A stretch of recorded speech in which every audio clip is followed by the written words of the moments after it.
Meus irmãos, graça e paz, a paz do Senhor para todos, Pastor Vanilson, Parnamirim, Rio Grande do Norte. O vídeo de hoje a gente vai falar sobre a corrida da fé, certo?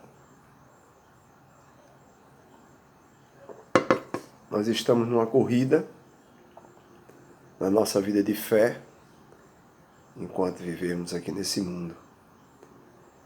E essa corrida da fé, ela é uma corrida que a gente corre para alcançar a santidade, né? Essa santidade que está ao nosso alcance, ela não significa que atingiremos a perfeição. Ela não significa que atingiremos a perfeição. Enquanto estivermos aqui nesse corpo, e há um mistério nisso, porque o Espírito Santo de Deus habita em nós, e ao mesmo tempo que ele habita em nós, essa natureza pecaminosa que temos. Que é como se o pecado estivesse adormecido em nós. E quando nós não vigiamos, o que acontece? O pecado renasce, sobressai outra vez e quer nos levar a pecar contra Deus. Então a santidade está ao nosso alcance, mas não significa que atingiremos a perfeição. Mas a sensação maravilhosa de comunhão com o Pai. E é essa comunhão, né? Essa comunhão pode ser mantida por uma vida de total dependência. Então, o perfeccionismo, né? Ou seja, a busca obsessiva pela santidade, né? Em vez de ressaltar, de destacar a vida totalmente dependente de Deus, esse perfeccionismo ele tende, né? Ele nos leva a promover a autonomia, ou seja, a não dependermos do Pai. William Ehumi, no seu livro A Dinâmica da Santificação, né, ele diz que o nosso inconformismo, ou seja, não estamos felizes, o nosso inconformismo com a perfeição da santidade, que sempre é adiada, né, que sempre fica para depois, é outro exemplo da nossa resistência a dependermos inteiramente de Deus. Portanto, acreditar que a perfeição absoluta, né, ou a santidade deverá ser alcançada aqui, pode ser por uma necessidade de independência. Achamos que a santidade pode ser alcançada por nossos méritos e não da nossa dependência de Deus. Por isso é importante lembrar as palavras de Paulo aos Filipenses, né? Paulo diz, Filipenses capítulo 3, do verso 12 ao verso 16, Paulo diz: não que eu o tenha já recebido, ou tenha já obtido a perfeição, ou seja, a santidade, mas prossigo para conquistar aquilo para o que também fui conquistado por Cristo Jesus. Irmãos, quanto a mim, não julgo havê-lo alcançado, mas uma coisa faço, esquecendo-me das coisas que para trás ficam, minhas falhas e faltas, e avançando para a que estão diante de mim, prossigo para o alvo. Qual é o alvo? Depender de Deus para atingir a santidade. Para o prêmio da soberana vocação.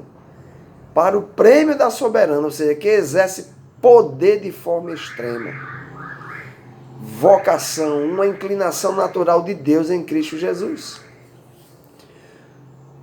Todos, pois, que somos perfeitos, tenhamos esse sentimento, ou seja, sejamos sensíveis. E se porventura pensais de outro modo, também isto Deus vos esclarecerá. Todavia, andemos de acordo com o que já alcançamos. O nível de santidade que estamos, vamos andar de acordo com ela. Porque no fundo, a nossa santidade é Cristo.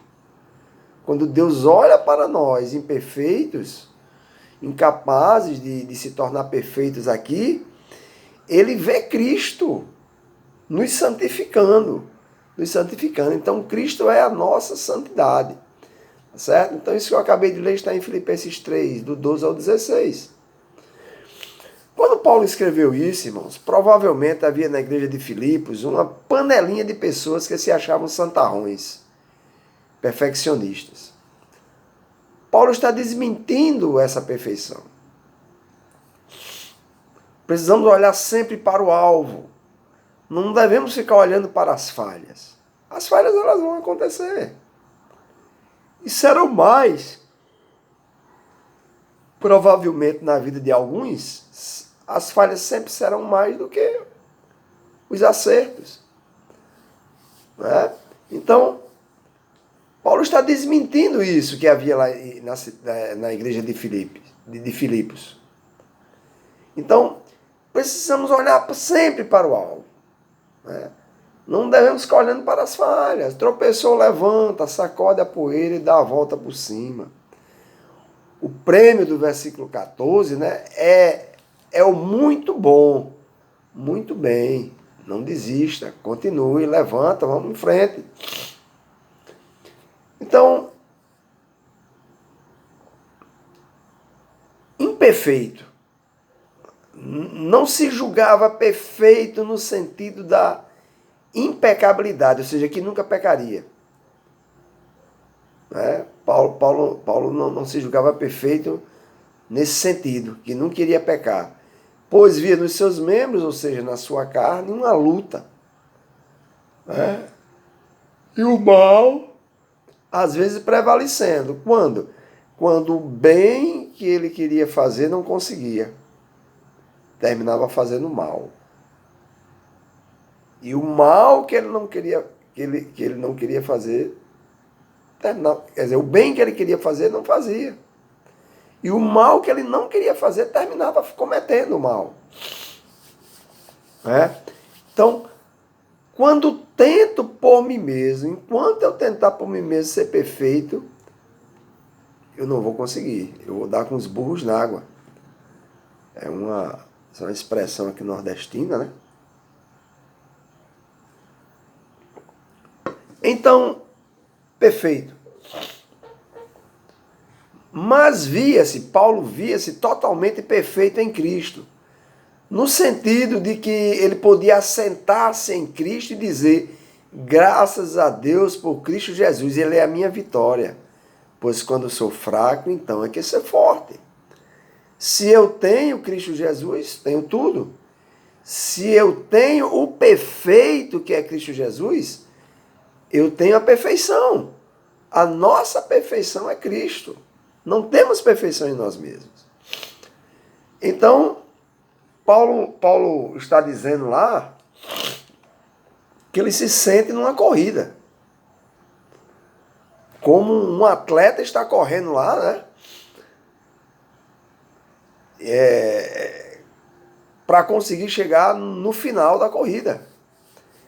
Ele diz que enquanto está nessa corrida, ele vai se esquecendo das coisas que vai ficando para trás, ou seja, os meus pecados e falhas, que foram perdoados e esquecidos pelo Senhor. Eu preciso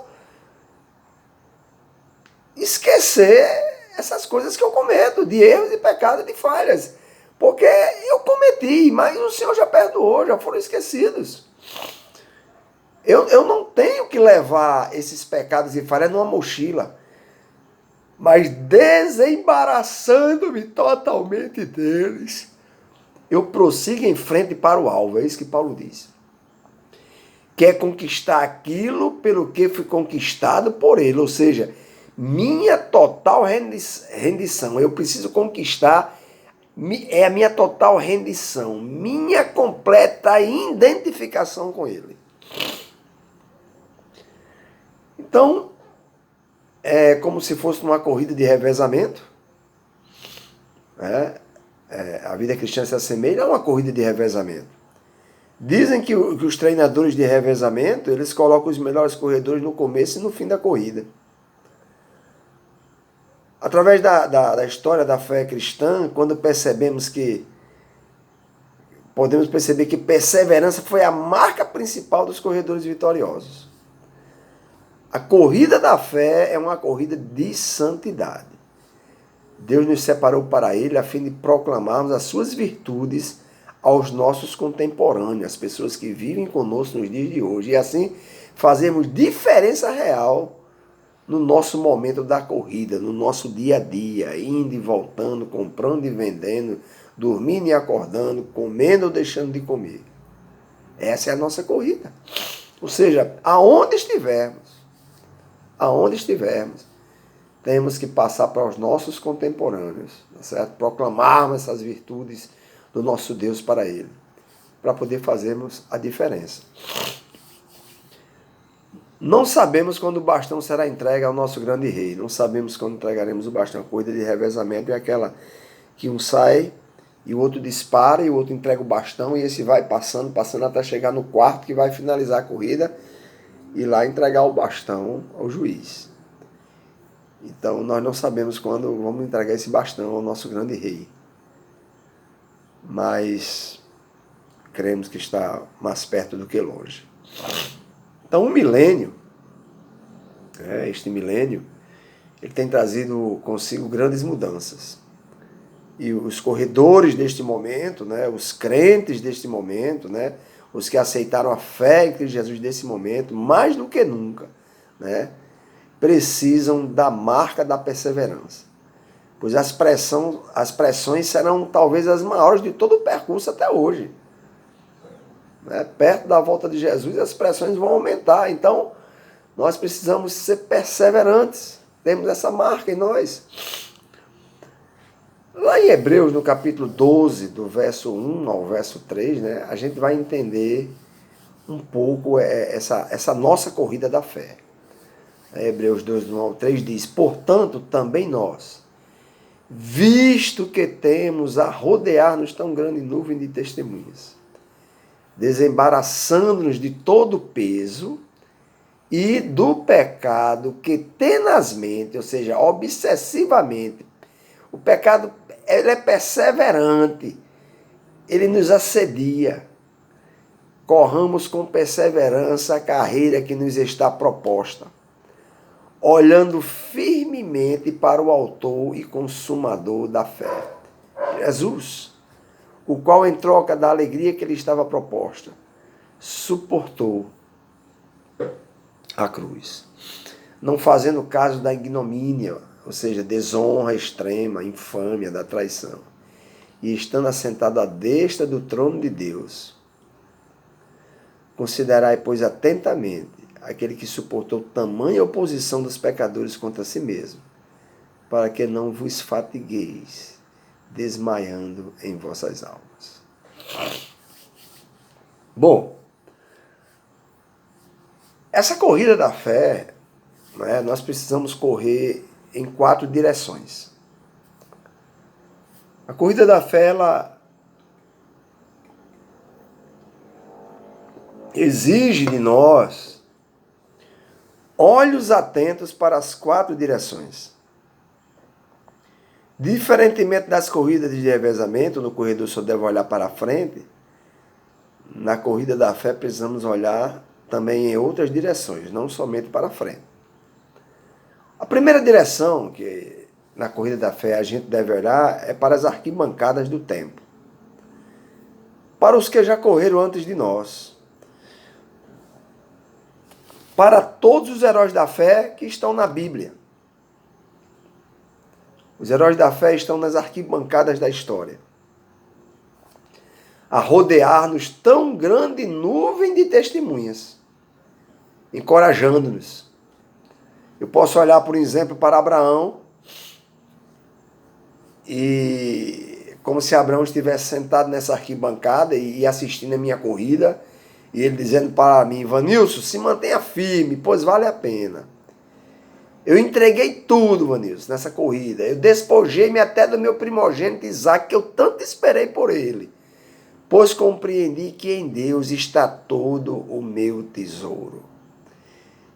Então, Abraão está dizendo para mim: corra, Vanilson, persevere, fique firme, entregue tudo, se despoje de tudo. Entenda que nessa corrida o seu maior tesouro é o Senhor. Eu também posso ver Paulo nessa arquibancada, não é? Sentado lá assistindo a minha corrida e dizendo: vá firme, meu irmão Vanilson, vale a pena, pois os sofrimentos do caminho não podem se comparar com a glória que nos está reservada. Eu tive que enfrentar feras, abismos e montanhas, dificuldade de todo tipo, mas valeu a pena. Isso é Paulo dizendo para mim. Pois em Jesus estão os tesouros que nós mais anelamos, almejamos, buscamos.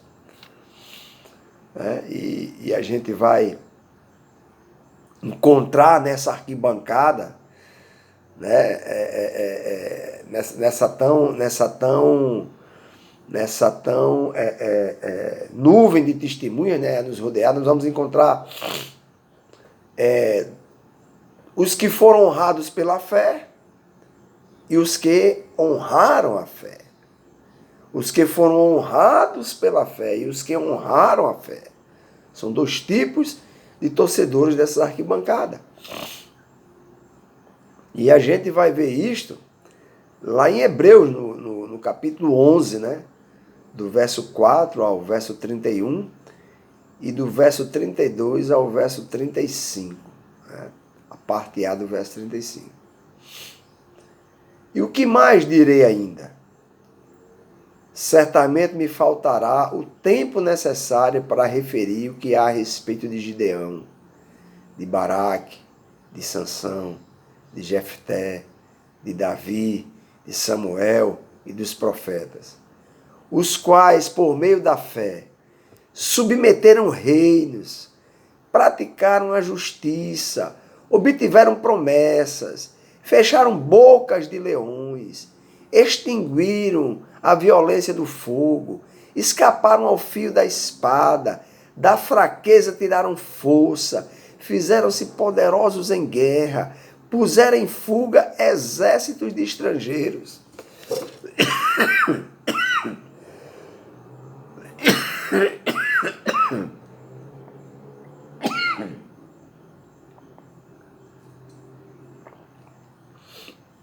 Mulheres receberam pela ressurreição os seus mortos. A este ponto, a nota dominante é o sucesso. Esse primeiro grupo é composto por aqueles, esses eu acabei de ler, que foram honrados pela fé.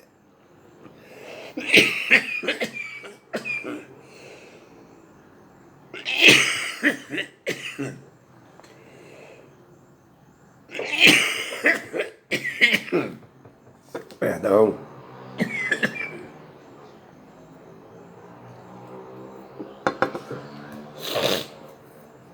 Então, esses que eu acabei de ler foram aqueles que foram honrados pela fé. Deste ponto em diante, o autor aos Hebreus, né, que eu acredito que foi Barnabé, não estou afirmando que foi, estou dizendo que eu acredito. Né? O autor passa a descrever o segundo grupo. O primeiro grupo é aqueles que foram honrados pela fé, acabei de ler. O segundo grupo é aqueles que honraram a fé.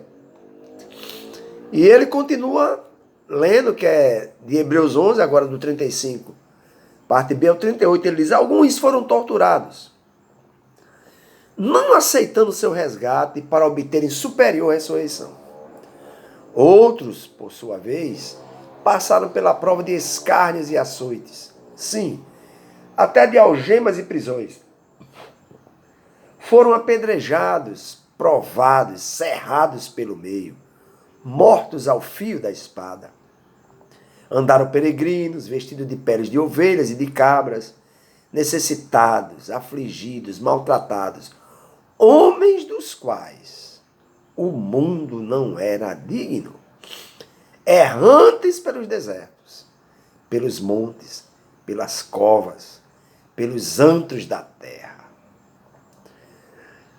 Ah, irmão, que coisa fascinante. Podemos pensar que para descrever o segundo grupo, né, aqueles que honraram a fé, o autor deveria mudar a nota de sucesso para de fracasso. Parece que esses homens fracassaram. Né? Na mentalidade de alguns crentes hoje, né, se ele levar um tapa, se o cara admitir ele porque ele é crente, se o cara se negar a dar um emprego a ele porque ele é crente, se o cara se negar a alugar uma casa a ele porque ele é crente, né? Ele acha que é um derrotado por isso, né? Parece que para descrever esse segundo grupo, o autor está falando de fracasso. No entanto, o autor ele está dando a sua nota maior, uma nota de sucesso. Pois é do segundo grupo que ele está dizendo: esses homens dos quais o mundo não era digno desses homens morarem nesse mundo, existirem. O segundo grupo, irmãos, é composto por homens e mulheres que honraram a fé. Nessa corrida, né, a segunda direção, né, que a gente deve correr olhando é para os lados. Olhar para os que estão correndo conosco hoje. Visto que temos a rodear-nos, diz o texto. Nessa corrida não estamos correndo sozinhos. O escritor aos Hebreus está falando no plural. Estamos correndo ao lado de verdadeiros e modernos heróis e heroínas da fé, cujo nome não vão estar escrito no cânon, nos 66 livros. Mas a história continua sendo escrita. Né? Os 66 livros está selado, está fechado. É suficiente para conhecer-se a Deus e o seu plano de salvação. Mas a história continua sendo escrita. Então nós estamos correndo, né, com verdadeiros heróis e heroínas da fé que nos motivam por suas vidas. Quantas pessoas, pastores, líderes ou não líderes, aquela irmã simples do Totó, mas que é uma mulher de oração, quantas pessoas nos motivam com suas vidas e às vezes nos envergonham por achar que estamos muito aquém delas. Né? Ouvimos um pregador, aquela irmã que ora, ou aquele irmão que orou e aconteceu um milagre, a gente, puxa vida, eu estou aquém disso aí. A gente fica envergonhado com isso. Então, um detalhe importante, né, o que distingue a corrida da fé, é que não estamos competindo para ver quem leva um prêmio, quem leva a taça, quem leva a medalha, quem leva a coroa. Nós não estamos nessa corrida competindo para essa coroa corruptível. Por isso não podemos nos alegrar quando alguém cai ou fica para trás. Se alguém caiu ou ficou para trás, nós temos que parar para o cansado e para o abatido. Temos que ajudar os desanimados nessa corrida e socorrer os feridos. A igreja não pode deixar para trás os que se cansaram, foram abatidos, alvejados pelo diabo, né? A igreja tem que ajudar os desanimados e socorrer essas pessoas que se feriram. Não pode avançar, vamos embora e deixa quem ficou para trás, não. A igreja não pode fazer isso. As forças armadas a qual eu servi, a gente aprendeu lá que não se deixa ferido para trás. E muitas vezes nem morto. Se puder carregar o cadáver para ele ser levado de volta para sua pátria, leve. Bote nas costas e leve. Imagina um ferido. Feriu, você tem que parar, dar um jeito, botar nas costas. Alguém te dá cobertura e você tem que tentar remover o ferido dali para que ele seja atendido, recuperado. E depois de recuperado, volta para a batalha de novo. Mas a igreja tem a péssima mania de avançar, deixando para trás os feridos e ainda alguns proferindo. Bem feito. Bem feito. Se olharmos para os que correm conosco como competidores, se olhar para os irmãos da igreja, em todo lugar onde há salvos, que nos chamamos de irmãos, somos irmãos por causa de Cristo, né? Se olharmos para essas pessoas que como competidores, é porque nos desviamos do caminho da santidade. E entramos no perigoso atalho do nosso reino particular. Eu quero ser o maior, eu quero ser o bambambam, eu quero ser o santarrão, eu quero ser isso, eu quero ser aquilo, eu quero me destacar. Você está olhando apenas para o seu reino particular. A terceira direção, né, que devemos olhar é para nós mesmos, para nós próprios. Olhar para nós mesmos, é necessário cada um olhar para si. Eu preciso me desembaraçar do peso e do pecado que tenazmente me assedia. Qual é o meu ponto fraco? Qual é o meu ponto em que o diabo tenta, porque sabe que eu tenho a tendência de fraquejar nessa área? Então eu tenho que olhar para mim e me desembaraçar desse peso, desse pecado, né, que fica me assediando. Eu tenho que me livrar disso. Né? O peso, né, os corredores procuram a vestimenta mais leve possível para não acumular nenhum peso desnecessário no seu corpo. Aquilo que não é necessário para que eu viva, eu tenho que me desvencilhar disso. É um peso que vai me atrapalhar nessa corrida. Outro peso é o peso das culpas infundadas, né? Das culpas falsas. A culpa dos menores abandonados. É tanta criança abandonada, é tanta gente passando fome no mundo, né? O peso da injustiça social. Para onde a gente olha a injustiça social? Isso pesa sobre nós. Se nós nos deixarmos conduzir pelo princípio das necessidades humanas, nós vamos ser esmagados pelo sentimento de culpa, por não darmos conta da demanda. Ô meu filho, você não vai poder salvar o mundo sozinho.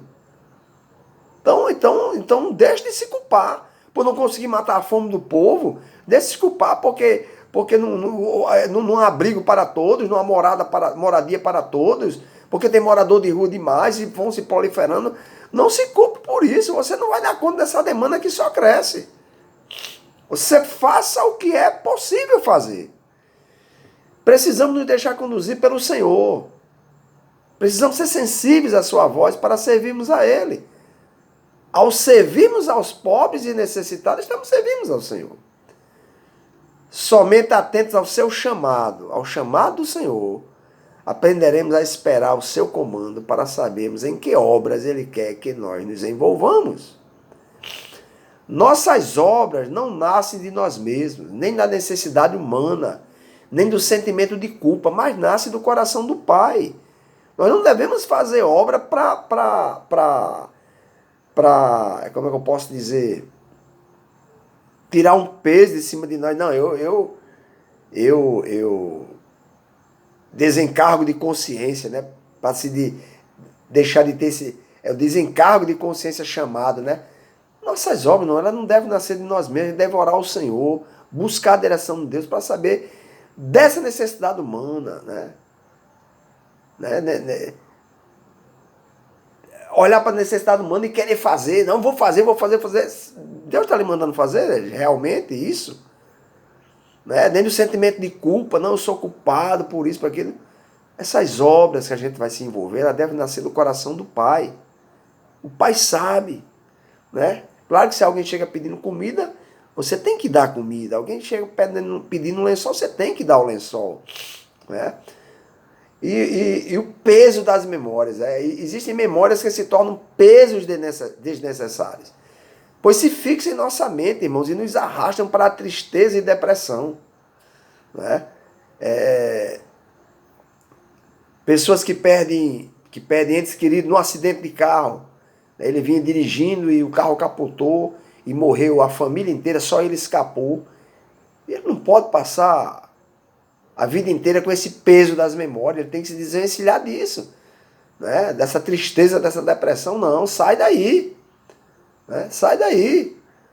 O peso dessa lembrança de que você estava dirigindo quando isso aconteceu, ela vai se tornar insustentável, né? Existe outro peso que é o peso da desorganização. Né? Ela vai promover o desperdício de energia na corrida da fé. Estamos correndo com o peso da desorganização, desorganizados. Né? E estamos desperdiçando energia nessa corrida da fé que não vai levar a lugar nenhum. Não vai edificar ninguém, nem vai glorificar o nome do Senhor. Estamos desperdiçando energia. O pecado, né? o crente que não sabe se desembaraçar do pecado que o assedia, vai ficar paralisado na corrida da fé. Vai ficar parado. Porque não sabe se desembaraçar disso. Há 4 maneiras de nos desvencilharmos do pecado. Primeiro é a fuga. Fugir. Efésios 4, 27 diz: não dando lugar ao diabo. Fuja. Isso significa mudar a rota, não passando por aquele lugar, ou permitindo uma situação que você sabe que lhe trará tentação. Exemplo de José, lá no Egito, ele literalmente fugiu do assédio sexual da mulher de Potifar. Literalmente fugiu. Segunda maneira de nos desembaraçarmos dos pecados é pela cirurgia, tomando medidas radicais, né, nas áreas de maior vulnerabilidade. Jesus disse: se teu olho direito te faz tropeçar, arranca-o de ti. Claro que isso não é literal, mas deixa de olhar. É como se você não tivesse olho, fosse cego para olhar para aquilo. Se isso vai te fazer tropeçar, você tem que, mesmo enxergando, ser cego. É isso que ele quer dizer. A terceira maneira de se desembaraçar do pecado é pela resistência. Tiago 4,7 manda que a gente deva resistir ao diabo e ele fugirá de vós. Jesus é o nosso modelo de resistência ao diabo. Quando foi tentado no deserto, né, ele resistiu a todos os ataques do maligno firmado na palavra. Dificilmente você vencerá as tentações do diabo, você resistirá, se você não conhecer a palavra. Dificilmente. Dificilmente. Você precisa conhecer a palavra, estudar a palavra. Eu vou morrer dizendo que Bíblia não é para ser lida, Bíblia é para ser estudada. Não estou dizendo que você não leia, não é isso. Mas é para ser estudada, né? Jesus resistiu firmado na palavra. O diabo dizia, mas também está escrito. Mas está escrito. Mas está escrito. E aí ele venceu o diabo firmado na palavra. A quarta maneira de nos desembaraçarmos do pecado nessa corrida é pela confissão. Quando é que isso vai acontecer? Quando você tropeçar, você pode sair vitorioso. Como? Confesse o seu pecado. Dê a mão à palmatória. Assuma que errou. Não terceirize a culpa. Não é? A gente está contaminado com a síndrome lá do Éden. A mulher que tu me deste comeu do fruto e me deu. Ó, terceirizou. A mulher diz, não, mas foi a serpente que me enganou. Ou seja, foram terceirizando a culpa. Quando na verdade comeram do fruto, porque quiseram comer, não resistiram, né? Então eu posso tropeçar? Posso. Já tropecei muito. Muito. Me arrependo de decisões que tomei, precipitadas, por falta de paciência. E com isso cometi erros que sofro até hoje com eles, né? Mas confessei isso ao meu Deus, né? E sei que Ele é fiel e justo para nos perdoar os pecados e nos purificar de toda a injustiça. 1 João capítulo 1, verso 9. Então é por esta razão que também podemos afirmar como Paulo. Somos mais que vencedores por meio daquele que nos amou, Romanos 8,37. Pois podemos vencer o pecado antes da tentação, pela fuga e pela cirurgia. Na hora da tentação, pela resistência. E até mesmo depois da queda, pela confissão. A quarta direção é correr olhando para Jesus. Paulo diz, olhando firmemente para Jesus, que é o autor e consumador de nossa fé. Esta é a principal direção, pois é dela que nos vem a graça para olharmos em todas as outras direções. Arquibancadas do tempo. Se eu olhar apenas para as arquibancadas do tempo, para aqueles que estão na Bíblia, os heróis da fé, eu terei a tendência de ver os que já correram como super-homens espirituais. E nunca vou me achar apto para correr junto com eles. Lembra de que Tiago diz, olha, Elias era um homem, profeta Elias, né? Era um homem sujeito às mesmas paixões que nós. E orou e não choveu, e orou e choveu de novo. Ou seja, Tiago está nos ajudando a não ficarmos olhando apenas para os heróis da fé. Vixe, Abraão, Isaac, Jacó, Davi, Moisés, esses homens foram... Não, não se ache menor, inferiorizado, não.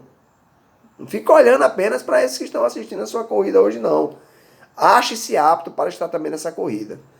Você, a santidade deles é a mesma sua, é Cristo. Não foram santos por eles mesmos. Olhar para os lados.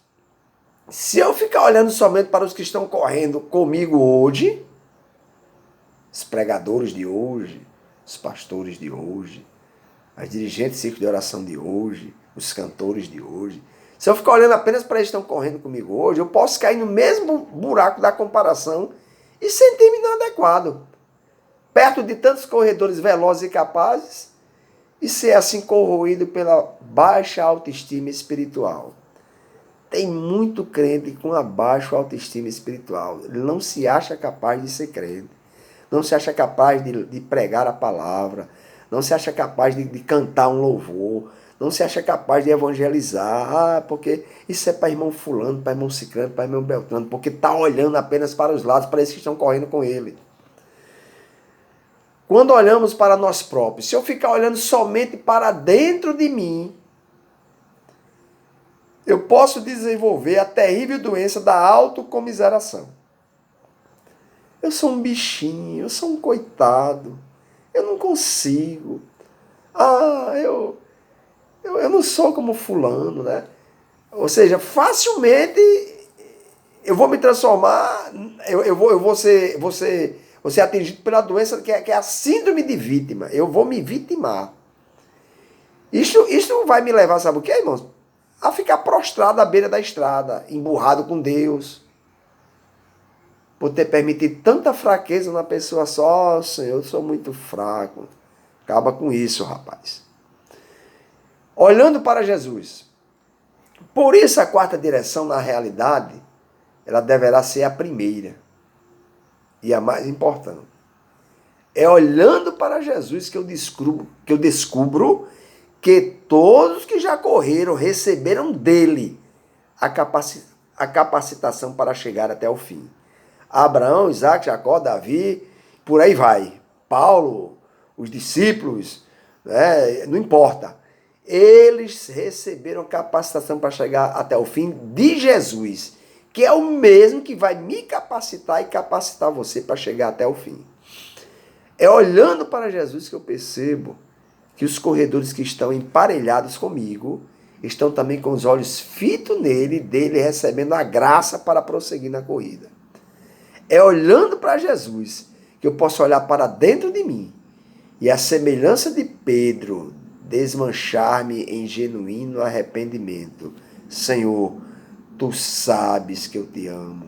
Senhor, tu sabes todas as coisas. Imagine, irmãos, aquele dia do final da corrida, quando estivemos perfilados no pódio, né? Lá no Bema, no Tribunal de Cristo, e vinha ao nosso encontro o Rei dos Reis. Lá estaremos no Bema, né, no Tribunal de Cristo, para receber galardões por aquilo que fizemos como salvos. Trazendo nas mãos, né? Lá vem Jesus trazendo nas mãos as marcas dos cravos com que foi pregado na cruz, como marcas de glória, mostrando assim para nós, né? Viaje na sua imaginação e veja-o dirigindo-se a você, chamando você pelo nome, dizendo Vanilson, Pedro, Maria, Raquel, Esté, Bernadette, Tiago, muito bom, servo, muito bem, servo bom e fiel. Você foi fiel no pouco, sobre o muito te colocarei. Entra no gozo do teu Senhor. Mateus 25 e 22. C.S. Lewis, né, esse grande escritor, né, ele nos diz que receber glória do único que merece toda a glória, porque é isso que vai acontecer conosco quando chegarmos nas mansões celestiais e estivermos perante o tribunal de Cristo para recebermos os galardões, vamos receber glória daquele que é o único de receber, mas lá ele vai nos honrar. Muito bem, servo bom e fiel. Olha, vamos ser chamados pelo Senhor de servo bom e fiel. Entra aqui, ó, no gozo do teu Senhor. Então, C.S. Lewis diz que receber glória do único que merece toda a glória constitui-se-á num verdadeiro peso de glória. Amém? Que Deus nos abençoe, irmãos. Que Deus continue nos ajudando nessa corrida da fé. Que a gente possa entender que haverá galardões daquilo que você produzir para o Senhor. Mas não saia produzindo por aí à toa. Pergunta ao Senhor como produzir, o que produzir, porque aquilo que Deus colocar no teu coração para fazer tem que ter dois sentidos. Edificar o corpo de Cristo, a igreja aqui na terra, e glorificar o nome dele. A ele a glória, a ele o louvor, a ele o nosso aplauso. Deus te abençoe.